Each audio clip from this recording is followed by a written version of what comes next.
Salve fratres, saya bertanggung jawab untuk menegaskan bahwa kita harus hati-hati dengan orang-orang seperti Binzer Huta Barat, sang relativis yang berbicara sok rendah hati, sok damai, sok tidak mau konflik, tapi itu adalah racun yang mematikan.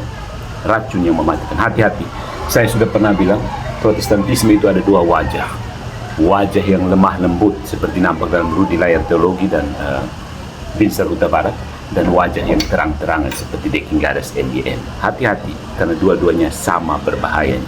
Protestantisme adalah serigala berbulu domba, lebih berbahaya dari Islam, dan ya pokoknya ingat kembali kan 4 hal yang membuat pernyataan saya dilaporkan di Polda NTT kan.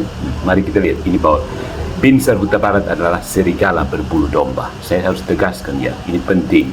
Yang pertama, mari kita lihat Binzer Huta Barat antara firman yang diagungkan dan kepastian yang ditiadakan. Bagaimana teknik Protestantisme menghancurkan kekristenan. Jadi jangan kaget, Protestantisme itu memang penghancur kekristenan, saudara-saudara. Binzer Huta Barat tampil sebagai pembela iman yang merendah, mengaku memuliakan firman Allah, menolak klaim absolut manusia, dan menyerukan dialog, bukan? Namun di balik bahasa itu dia menyelipkan pisau yang memotong tulang.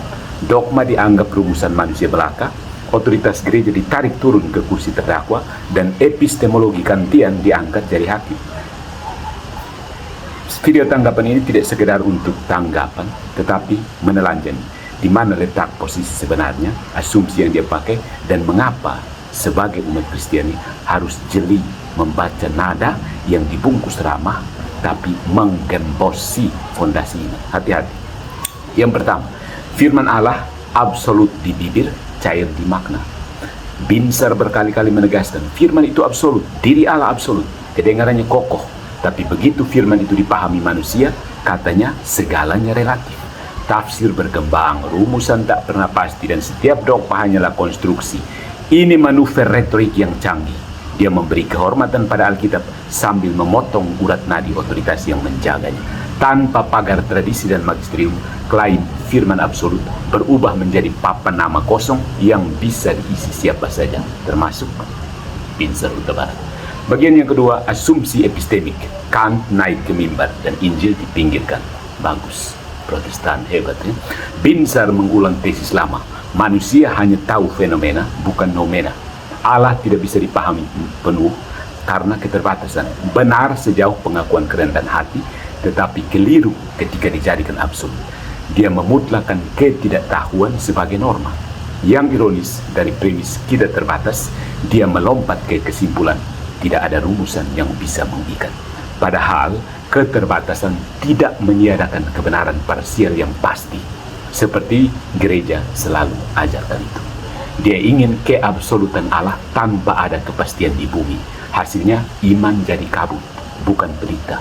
Pantas Protestan baku naik sembarang. Sekarang mau ajak Katolik mau ikut baku naik dengan mereka. Kamu sempuas baku naik di situ kan? Begitu.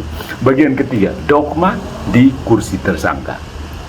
Dalam narasi Binzer, dogma Katolik adalah rumusan manusia terbatas, tidak mungkin bebas salah. Ya, infalibilitas paus dia minta bukti empiris. Suksesi apostolik dia anggap klaim belaka. Logikanya memikat bagi yang sudah lelah pada otoritas. Tetapi dia lupa satu hal. Jika segala rumusan selalu salah, maka termasuk pernyataannya sendiri. Dia mengutuk absolut sambil berbicara seperti nabi. Ini kontradiksi yang memakan diri sendiri. Kamu tangkap ke tidak? Binzer Huta Barat punya pernyataan selama ini. Aneh ya, dia sadar, tahu dia lulusan mana dia. tahu dia lulusan mana, yang aneh sekali cara berpikirnya. Kemudian sola scriptura, pilar tunggal di tanah rasa. Saya bilang, Pak Binzer, sola scriptura itu tidak logis, tidak historis, dan tidak biblis. You mau putar jungkir balik ke mana akan. Ini bukan framing, ini fakta, esensi. Sola scriptura itu bahasa Latin, artinya hanya Alkitab, tapi yang lebih tepatnya hanya tulisan. Akan mungkin kan? Coba kalau Anda dokter yang sering melakukan penelitian, sola scriptura artinya hanya tulisan doang, soalnya bisa buat apa-apa. Kalau memang hanya tulisan, Pak Binzer tidak perlu berkuar-kuar di YouTube, bukan? Karena itu bukan hanya tulisan lagi, ya kan? Pincer mengaku Protestan yang berpegang pada sola scriptura, Alkitab diuji dengan Alkitab. Tradisi tidak boleh menguji firman, tetapi siapa penafsirnya? Jawabannya tidak ada yang mengikat, bukan? Maka yang absolut hanyalah teks, sementara makna tergantung pada pembaca. Ini bukan kemerdekaan rohani, tetapi pasar opini. Alkitab jadi bendera, tafsir jadi dagangan, dan yang membeli adalah selera. Pak Pincer ini seleranya apa ya? Selera kekristenan versi apa? Kemudian dialog yang belum memberikan kepastian, dia memuji dialog dengan rendah hati. Tapi dalam praktiknya, dialognya punya syarat. Tidak ada yang boleh memegang kata terakhir. Semua tafsir hanyalah belajar bersama. Memang terdengar indah, tetapi itu berarti Ekaristik, Tritunggal, devosi, semua dapat dipreteli karena kita terbatas. Dia melunakkan dinding gereja, tapi ya serigala itu senang bila pagarnya menjadi pita doang. Nah, ini dia, Pincer Huta Barat adalah seekor serigala berbulu domba. Mengapa ini penting? Mengapa saya menggunakan analogi ini?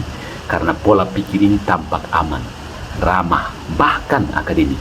Dia menyebut Allah absolut, tapi memutus setiap saluran yang membuat absolut itu mengikat. Dia menampilkan iman tanpa rantai, tapi juga tanpa jangkar. Bagi umat awam, ini menggoda.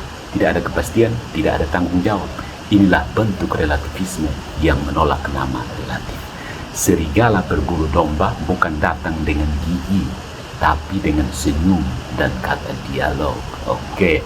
Pincer Huta Barat menunjukkan wajah modern yang meyakinkan. Filsafat, sains, iman, semua disebut. Tetapi arsitektur yang ia bangun adalah rumah tanpa fondasi. Siapa yang percaya padanya akan menemukan iman yang selalu mencari, tapi tidak pernah menemukan. Selalu belajar, tapi tidak pernah sampai pada kebenaran yang menyelamatkan.